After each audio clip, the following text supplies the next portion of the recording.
Another night on the plains of Eidolon. The night mystery made me in the minds of the Ostrans.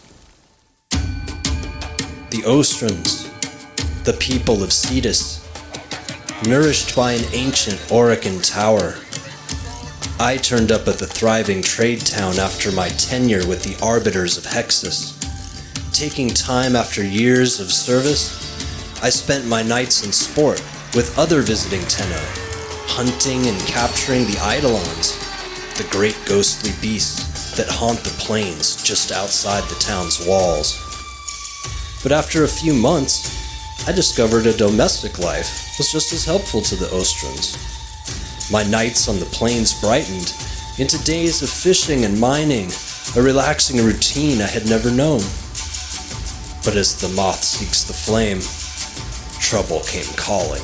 Do not look back. A spectral voice. I heard it again the next day near the same spot. I recorded the anomaly and took it to Kanzu, the chief of the Ostrans. Right on time, Sura! I see you. Let's get to work. Not today, Kanzu. I encountered something strange on the plains and I was hoping you could shed some light on it for me. I played back the recording for him as he listened gravely, then spoke. One voice repeating the same message over and over.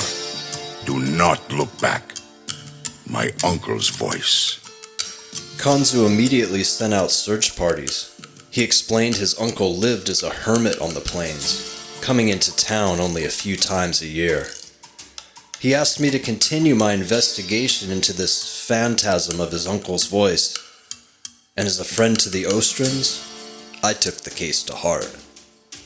He sent me to speak with the local craftsman, Hawk, about an experimental sensor he was building that might help analyze the phantasm. Hawk had gilded a few weapons for me, and I deduced that his assistant Pedlek was the most patient and forgiving soul in Cetus. He had to be, to work for Hawk. Pedlek? Did your mother jump around whilst pregnant? Those aren't pets, they're carnivorous as... Far as I know. Hello there, how may Hawk serve? Hey Hawk, Kanzu sent me to see the new sensor you're working on. Hawk would love to help. Pedlek, fetch me my lunch while this customer browses. The sensor looked questionable and failed to function. Hawk explained it still required an Eidolon shard, some glapid fish oil, and a sample of a rare radioactive mixture found on the plains. Without the proper components, alas, I am helpless to assist. I have an Eidolon shard I can donate, and I'll go gather the fish oil mixture right now. Expect me back in a few hours, then I need you to finish this sensor. Supply the parts, and I shall create the weapon. Weapon?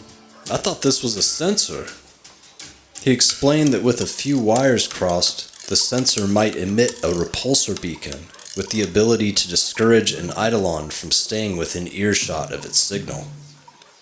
So Hawk, this thing isn't gonna blow up in my face, is it? Getting old isn't for the weak. Tadap, Sura! Come back soon! On my way out of town, I stopped by to see my nautical mentor for tips on galapid fishing hotspots. Look here, Sura! Let's get you fitted out and ready for the big blue. Look, Fisher High, look. I'm looking for something different today. Different fish need different bait. And Fisher High Look is your one-stop shop. She told me about a nice spot to try where the plains meet the ocean, and sold me some bait. The sun had reached its zenith, so there was no time to lose. The plains became deadly after nightfall when the Eidolons returned. Her tip panned out and I had enough fish for Hawk's oil in just a few hours. Then I turned my attention to the mixture. The Grenier had set up camp not too far from where I'd recorded the phantasmic voice. A race of clones bent on domination, and the reason the Lotus Mother had awakened us. The Grenier hunt Tenno as we sleep, defenseless. Now, the Tenno respond in kind. Kanzu, I'm gonna hit the far end of the camp to draw them away from the harvester. Then I'll start it up so Hawk can get his sample. Let me know when machine's clear. Well, you got a reaction. Clear yet? Not yet. Hit it again.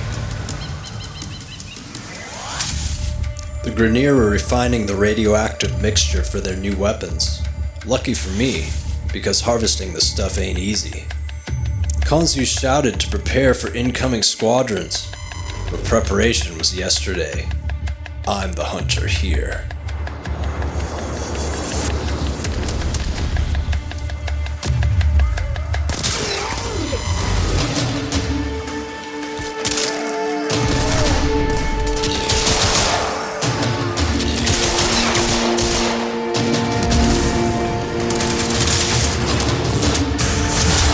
Keep them away, killer. That machine must finish its work.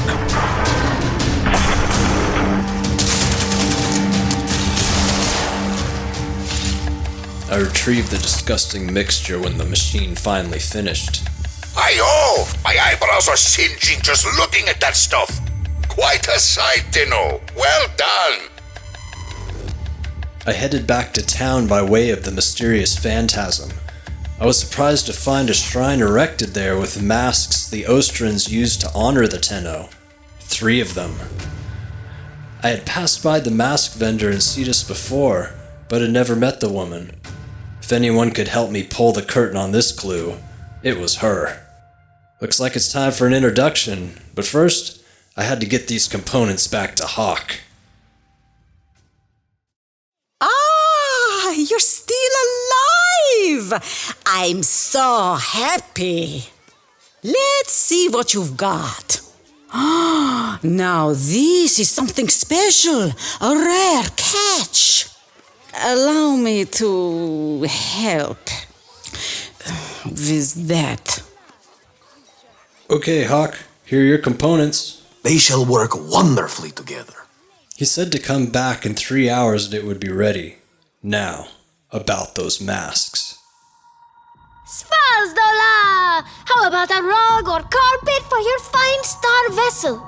I have adornments that would catch the starlight beautifully if hung above a command console.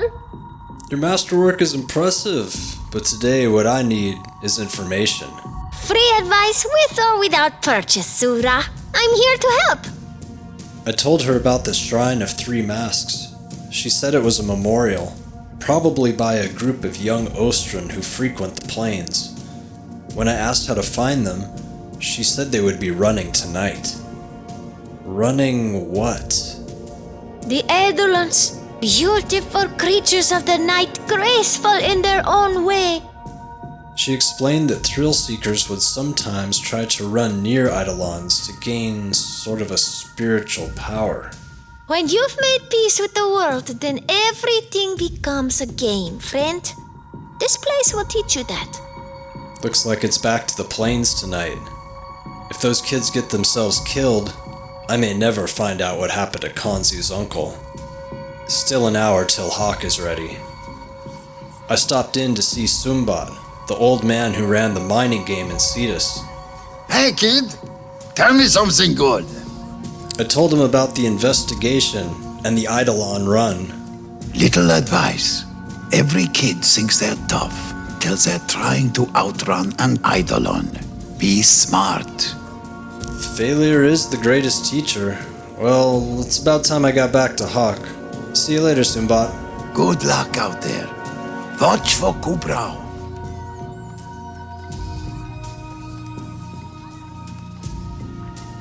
Pedleg! Fetch this customer there! Oh, there it is.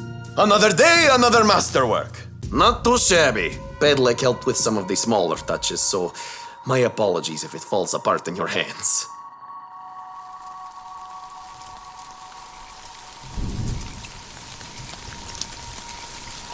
Another night on the plains of Eidolon. Kanzu's search parties had returned without news.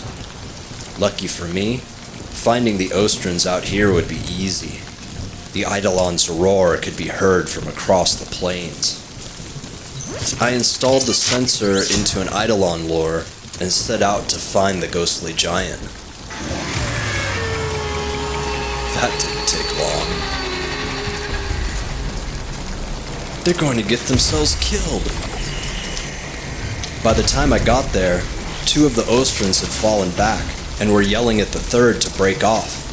I quickly crossed the wires on the sensor as Hawk had instructed and turned the lure into a repulsor beacon. I'm not gonna let you get killed out here, Sarah! I activated the beacon and it seemed to work as the Eidolon shifted course and began to move away. I helped the wounded Ostrin back to his feet as his companions caught up to us. I asked if they were the ones who built the shrine. The companion seemed hesitant, but the injured Ostrin looked at them and said he now realized how foolish they had been. They nodded their approval and began to tell their tale. A month ago, the old plainsman had seen them trying to run the Eidolon and got himself killed trying to save them. As he shouted to them to run away, a burst lit the Eidolon as it screamed and stomped the ground. They looked for the old man afterwards, but only found the phantasmic voice where they had seen him last, beneath the Eidolon.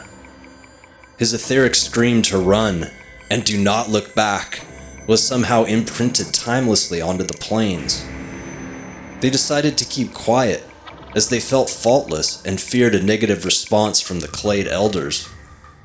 However, after tonight, they realized how deadly this game was, and vowed to come clean, sharing what happened to discourage others from attempting the run.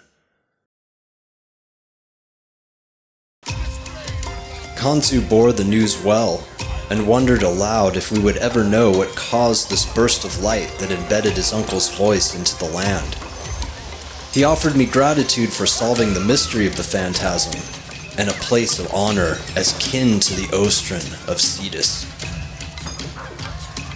You know, Kanzu doesn't get emotional. But this place, Cetus is more than our home, Tino. It is the center of our universe. My uncle, he died protecting his. And you fought to protect ours. My uncle's voice still echoes a warning. But this place, our voice, will echo forever as a welcome. A beacon to anyone who needs a home. Okay, a little emotional maybe. The Unum chose well when she sent you to us. Dadup, now get back to work.